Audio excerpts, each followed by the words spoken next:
Bom, vamos aqui ao badalado conto da Lígia Fagundes Telles, intitulado Seminário dos Ratos. Antes de começar o conto propriamente dito, nós temos uma epígrafe do poema Edifício e Esplendor, do poeta Carlos Drummond de Andrade. E reparem, então a gente vai fazer aqui uma intertextualidade com o poema Edifício e Esplendor, que tem a ver com os ratos aqui. Reparem, né? Que século, meu Deus, exclamaram os ratos e começaram a roer o edifício.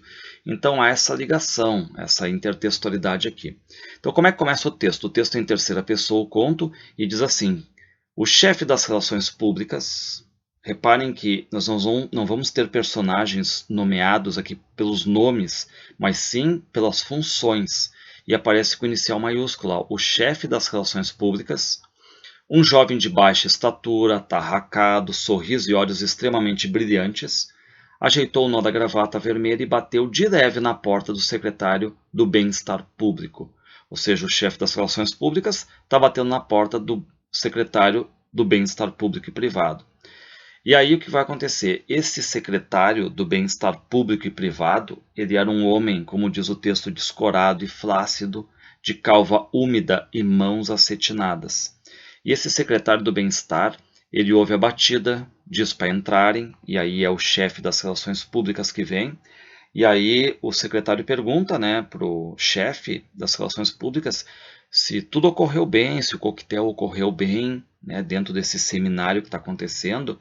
E o chefe de relações públicas diz que tudo correu perfeitamente, que esse seminário, esse evento, né, ele acabou ocorrendo no Salão Azul, que é menor, Vossa Excelência sabe. Poucas pessoas, só a cúpula. Ficou uma reunião assim aconchegante, íntima, mas muito agradável. Fiz as apresentações, bebericou-se e consultou o relógio. Veja, Excelência, nem 6 horas e já se dispersaram. O assessor da presidência da RATESP, reparem de novo inicial maiúsculo aqui, e aparece um órgão chamado RATESP, que tem a ver com ratos, né? E talvez São Paulo, RATESP, né? O assessor da presidência da RATESP está instalado na ala norte, vizinho do diretor das classes conservadoras armadas e desarmadas, que está ocupando a suíte cinzenta. Já a delegação americana achei conveniente instalar na ala sul. Reparem, né, que aqui a gente tem então um seminário, tem muita gente ali, tem assessor da presidência da RATESP, tem diretor das classes conservadoras, tem a delegação americana, tem o chefe das relações públicas, tem o secretário do bem-estar público e privado. Então sempre os personagens designados pelas suas funções, digamos assim. Bom, daí o chefe das relações públicas diz que escolheu as suítes, né, para alojar todos os convidados por cores, pensando basicamente neles, né? O diretor das classes conservadoras armadas e desarmadas está ocupando a suíte cinzenta. A suíte do delegado americano, por exemplo, é rosa forte. Eles gostam das cores vivas. Para de Vossa Excelência, escolhi este azul pastel. Mais de uma vez vi Vossa Excelência de gravata azul. Já para a suíte norte me ocorreu cinzento. Vossa Excelência não gosta da cor cinzenta? Então reparem de novo, né, os personagens são nomeados pelas ocupações profissionais, por esses cargos, digamos, de hierarquia. E aí o secretário de Bem-Estar Público e Privado diz: é a cor deles. A cor de quem? A cor dos ratos. Ele vai dizer ali, ó, ratos alexandrinos. Aí o chefe das relações públicas diz assim: a cor dos conservadores? Se não, a cor dos ratos. Bom, aí o secretário do Bem-Estar Público e Privado, ele quer saber porque tem mais de um americano ali no evento. Pois com o delegado de Massachusetts veio também a secretária, uma jovem, e veio ainda um ruivo de terno xadrez. E aí o chefe das relações públicas diz que os americanos acabam só falando inglês, e que ele, né, o chefe das relações públicas, completou há pouco um curso que ele fez de inglês para executivos. E ele diz, ó, se os debates forem em inglês, conforme já foi aventado, darei a minha colaboração. Fui contra a indicação desse americano, atalhou o secretário num tom suave, mas infeliz. Os ratos são problemas nossos e as soluções têm que ser nossas. Por que botar todo mundo a par das nossas mazelas, das nossas deficiências? Ou seja, ao que tudo dá a entender aqui, o seminário dos ratos é sobre os ratos E nesse seminário muita gente foi convidada. O secretário do Bem-Estar Público e Privado disse que foi contra a vinda dos americanos e também, né, que deveriam mostrar somente o lado bom, o lado positivo, não o lado negativo. E diz: por que eu não apareci ainda? Por quê? Porque simplesmente não quero que me vejam indisposto, de pé inchado, mancando. Então aqui nós temos, né, exatamente a questão do secretário do Bem-Estar Público e Privado. Ele está com um problema no pé, ele está com gota, não quer aparecer, e ele acaba dizendo para o chefe das relações públicas: o senhor, que é um candidato em potencial, desde cedo precisa ir aprendendo essas coisas, moço. Mostrar só o lado positivo, só o que pode nos enaltecer, esconder os nossos chinelos. E aí o chefe das relações públicas diz: mas Vossa Excelência me permite, esse americano é um técnico em ratos. Nos Estados Unidos também tem muitos ratos, ele poderá nos trazer sugestões preciosas. Aliás, estive sabendo que é um expert em jornalismo eletrônico. E aí o que diz o secretário? Pior ainda, vai sair buzinando por aí, suspirou o secretário. Bom, mas aí o secretário do Bem-Estar Público e Privado, ele quer saber como tudo isso está repercutindo na imprensa, essa questão toda dos ratos. E aí o chefe das relações públicas diz que o que está chamando a atenção é exatamente eles terem feito um seminário neste local onde eles estão ali. E onde é que eles estão? Por que instalar o 7º seminário dos roedores numa casa de campo completamente isolada? Essa é a primeira indagação geral da mídia. A segunda é que gastamos demais para tornar essa mansão habitável, um desperdício, quando podíamos dispor de outros locais já prontos.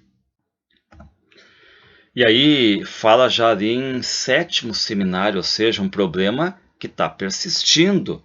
Para ter 7 seminários já, né? E aí o chefe das relações públicas diz que teve ali um repórter que pegou pesado no jornal, que acabou noticiando que gastaram milhões e milhões para restaurar uma casa de campo para fazer esse seminário. Reparem então que eles estão longe da questão mais da cidade, estão no campo. E aí o secretário do Bem-Estar Público e Privado fica muito bravo. Gastando milhões, bilhões estão consumindo esses demônios. Por acaso ele ignora as estatísticas?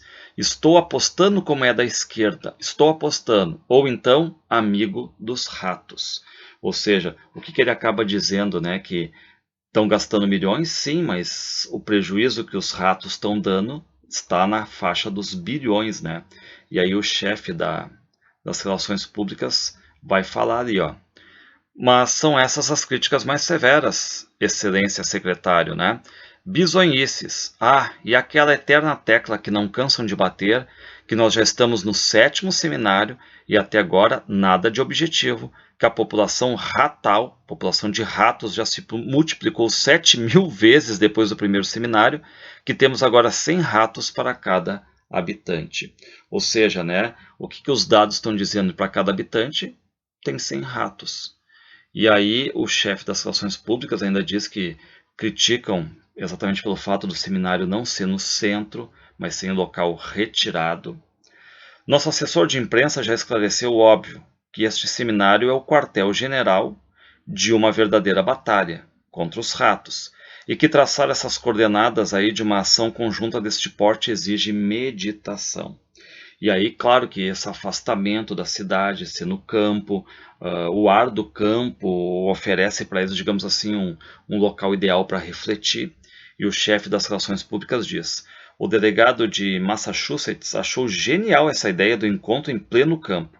Contou-me uma coisa curiosa, que os ratos do Polo Norte têm pelos deste tamanho para aguentar o frio de 30 abaixo de zero. Se guarnecem de peliças os marotos. Podiam viver em Marte os ratos, uma saúde de ferro. E aí, de repente, o secretário do Bem-Estar Público e Privado, ele olha para o tapete, e depois ele olha para o teto, e ele começa a ouvir um barulho meio esquisito. Ele está dizendo que está ouvindo barulho, e o chefe das relações públicas diz que não está ouvindo nada. Aí o secretário diz: agora parou. O senhor não ouviu?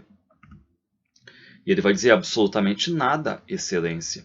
E aí o secretário do Bem-Estar Público acha que pode estar sendo vigiado, que podem até ter colocado um gravador ali. Ele suspeita até desse delegado americano agora, Mas, Excelência, ele é convidado do diretor das classes conservadoras armadas e desarmadas. E aí o que diz o secretário? Não confio em ninguém, em quase ninguém, corrigiu o secretário num sussurro. Bom, aí o secretário do Bem-Estar Público e Privado pede para o chefe das Relações Públicas continuar, pergunta pelo assessor de imprensa.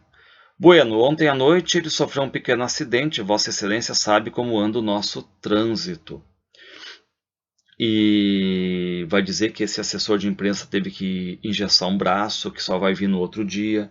Nosso assessor vai pingando o noticiário por telefone, vai criando suspense até o encerramento, quando virão todos num jato especial, fotógrafos, canais de televisão, correspondentes estrangeiros, uma apoteose. Mas o que ele vai fazendo por enquanto? Ele vai alimentando o noticiário por telefone, vai criando um suspense e tudo mais, né? Até depois revelar tudo, a questão do seminário. E aí o secretário do Bem-Estar Público e Privado diz que o assessor deveria era estar ali, já que se ele não está ali já estão começando mal esse seminário. Enfim, o que me preocupava muito é ficarmos incomunicáveis. Não sei mesmo se essa ideia do assessor da presidência da RATESP vai funcionar, isso de deixarmos os jornalistas longe. Tenho minhas dúvidas. Então, de novo, né, estão evitando aqui, digamos, a imprensa. Estão numa casa de campo retirada, e aí o chefe das relações públicas discorda, diz que a cúpula vai ficar muito valorizada se tiver ali, digamos, inacessível, numa casa de campo, retirada do centro. Mas aí o secretário do Bem-Estar Público e Privado diz: boa tática, meu jovem, é influenciar no começo e no fim todos os meios de comunicação do país. Esse é o objetivo, que já está prejudicado com esse assessor de perna quebrada. E aí o chefe das relações públicas corrige ele, se não é perna, é o braço, Excelência. E aí o secretário do Bem-Estar Público e Privado, né, diz para o chefe das relações públicas: hoje mesmo o senhor poderia lhe telefonar para dizer que estrategicamente os ratos já se encontram sob controle. Sem detalhes, enfatize apenas isto, que os ratos já estão sob inteiro controle. Reparem que ele está tentando alimentar, digamos, uma notícia falsa aqui. E aí o secretário do Bem-Estar Público e Privado volta a ouvir alguns barulhos. Diz que esses barulhos agora estão mais fortes, mas o chefe das relações públicas continua a dizer que não está ouvindo nada. Vem daqui, Excelência, eu não consigo perceber nada desse barulho. Aumenta e diminui. Olha aí, em ondas, como se fosse um mar. E esses barulhos aí parece que estão cada vez mais perto, mas ao mesmo tempo eles ficam mais longe, né? Tem 2 empregados lá no gramado, motoristas, creio. Ei, vocês aí! Chamou, estendendo o braço para fora. Fechou a janela. Sumiram. Pareciam agitados, talvez discutissem, mas suponho que nada tenham a ver com barulho. Não houve coisa alguma. Excelência, né, que é o chefe das relações públicas, está falando para o secretário. Bom, aí o que diz o secretário? Pois eu escuto demais, devo ter um ouvido suplementar, um ouvido tão fino. Quando fiz a Revolução de 32 e depois no golpe de 64, era sempre o primeiro do grupo a pressentir qualquer anormalidade.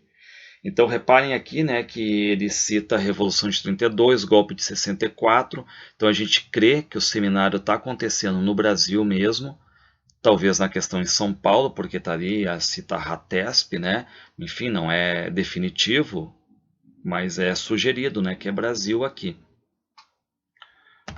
Então tem alguma coisa de história aí também, né?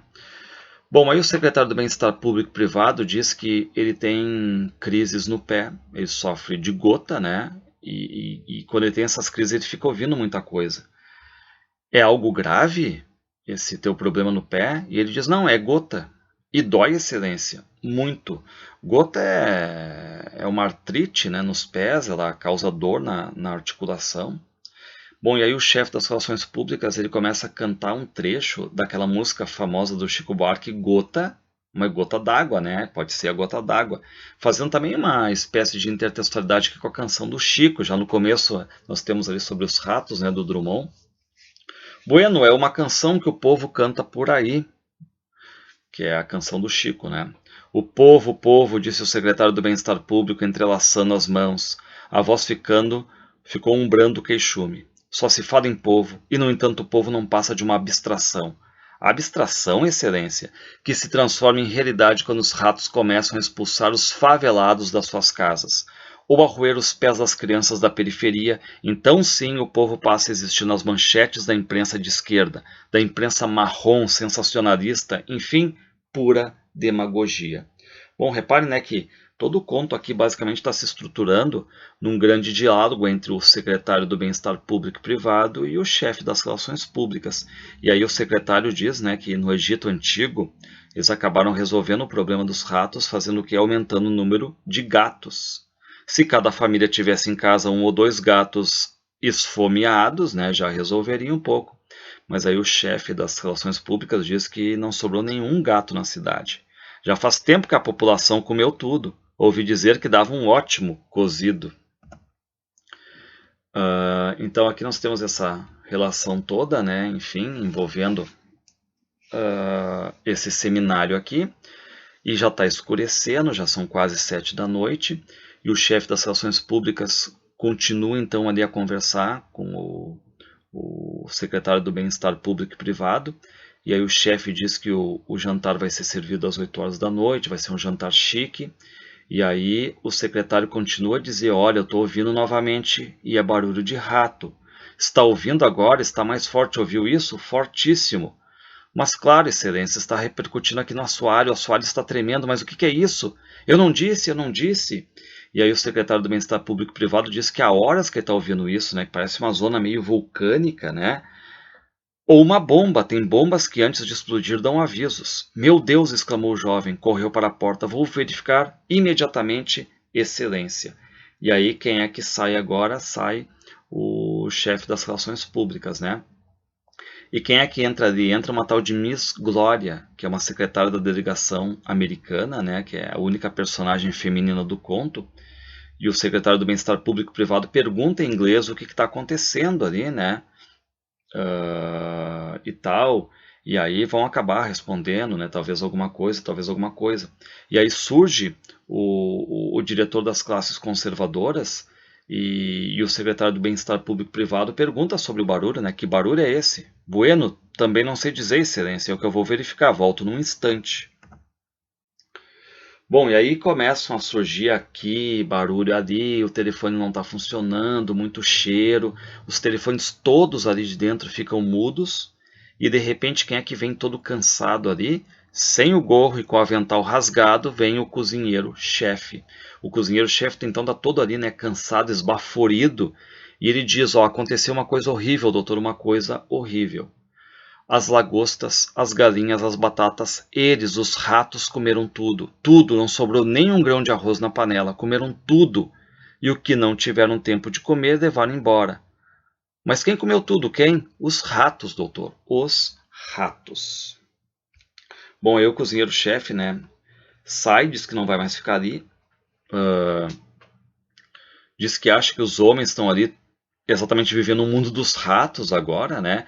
Que até os panos de prato os ratos comeram. Ainda estão lá? Não, assim como entrou, saiu tudo guinchando, feito doido. Então é aquele ataque dos ratos, comem tudo e saem, né? E aí o cozinheiro, né, diz que os ratos não são pequenos, são ratos gigantes, né? A Euclídea pulou em cima do fogão, eu pulei em cima da mesa, ainda quis arrancar uma galinha que um dos ratos ia levando assim no meu nariz. Taquei o vidro de suco de tomate com toda a força, ele botou a galinha de lado, ficou de pé na pata traseira e me enfrentou feito um homem. Pela alma da minha mãe, doutor, me representou um homem vestido de rato. Bom, aí o secretário está apavorado, né? E pergunta para o cozinheiro sobre o jantar. E o cozinheiro diz, não tem jantar, o jantar foi tudo comido pelos ratos, não sobrou nada. Espera, calma, e os empregados, né? Empregados, doutor? Empregados, todo mundo já foi embora, ninguém é louco aqui. E aí o secretário do Bem-Estar Público e Privado ainda quer que o cozinheiro volte para a cozinha e faça o jantar. E ele vai dizer, não fico aqui nem que me matem. Espera, eu estou falando, o senhor vai voltar e cumprir a sua obrigação. O importante é que os convidados não fiquem sabendo de nada. Disso me incumbo eu. Está me compreendendo? Vou já até a cidade, trago um estoque de alimentos e uma escolta de homens armados até os dentes. Quero ver se vai entrar um mísero camundongo nesta casa, quero ver. Aí o cozinheiro diz, mas o senhor vai como? Só se for a pé, doutor. Por quê? Porque nenhum carro está funcionando. Os empregados fugiram a pé também, né? Porque os ratos roeram todos os fios, comeram todos os fios também de carro, de tudo quanto é lugar. As vozes no andar superior começaram a se cruzar. Uma porta bateu com força. Encolheu-se mais no canto quando viu seu nome. Era chamado aos gritos. E a casa, de repente, está sendo toda sacudida, né? E as luzes estão se apagando. Reparem que a gente já entra aqui de novo no mundo fantástico da Lígia Fagundes Telles, dentro de um cenário insólito, né? Uma cena bem alegórica também. Então deu-se a invasão dos ratos. Saltasse por todos os lados uma treva dura de músculos, guinchos e centenas de olhos luzindo negríssimos. Quando a primeira dentada lhe arrancou um pedaço da calça, ele correu sobre o chão, enovelado. Então aqui é aquela coisa, salve-se quem puder agora, né? O caos está instalado e reparem, né, que os homens agora vão ter também muito de atitude de rato e os ratos uma inversão, né? Os ratos com atitude aqui de homens, né? E aí como é que é o final? O chefe das relações públicas ele vai para a cozinha, ele abre a geladeira e aí vai lutando contra os ratos e tudo mais, ele vai arrancando as prateleiras que tem ali, tudo que ele está achando, que já não tem mais luz, está escuro já é de noite, né? Eles comeram todos os fios, não tem comunicação também. Então o que vai fazer? Ele pula para dentro da geladeira e deixa o dedo na fresta para não fechar. Só que aí ele sente a mordida de um rato, né? E aí ele troca o dedo e coloca a gravata ali. No rigoroso inquérito que se processou para apurar os acontecimentos daquela noite, a noite do cemitério, o chefe das relações públicas jamais pôde precisar quanto tempo teria ficado dentro da geladeira. Ou seja, ele foi, digamos, o único personagem que sobreviveu ao ataque dos ratos foi exatamente o chefe das relações públicas, que se escondeu dentro da geladeira e ficou ali igual a um feto, digamos, né? A água pingando na cabeça, ficou com cãibra e ele se escondeu como se fosse um rato dos ratos, né? Essa grande ironia aqui, né? Lembrava-se isso sim de um súbito silêncio que se fez no casarão. Nenhum som, nenhum movimento, nada. Lembrava-se de ter aberto a porta da geladeira para tentar fugir, né? Espiou. Um tênue raio de luar era a única presença na cozinha esvaziada. Então tinha um clarão de luz ali, né, da lua. Foi andando pela casa completamente oca. Por quê? Porque ela foi toda comida, né? Nem móveis, nem cortinas, nem tapetes, só as paredes. E a escuridão. Começou então um murmurejo secreto, rascante, que parecia vir da sala de debates. E quem estaria debatendo agora nesse seminário, né? Os próprios ratos, ao que dá a entender agora, né? E o chefe das relações públicas teve a intuição de que estavam todos reunidos ali, de portas fechadas. Não se lembrava sequer de como conseguiu chegar até o campo, não poderia jamais reconstituir a corrida, correu quilômetros. E quando olhou para trás, o casarão estava todo iluminado. Ou seja, os ratos conseguem, digamos assim, né, exterminar esse seminário, mas o final fica em aberto, ambíguo, né? Porque será que esse clarão aí mostra os ratos se reunindo para esse seminário, né? Ou seja, substituindo os homens, assumindo o poder? Esse conto alegórico aqui da Lígia Fagundes Telles.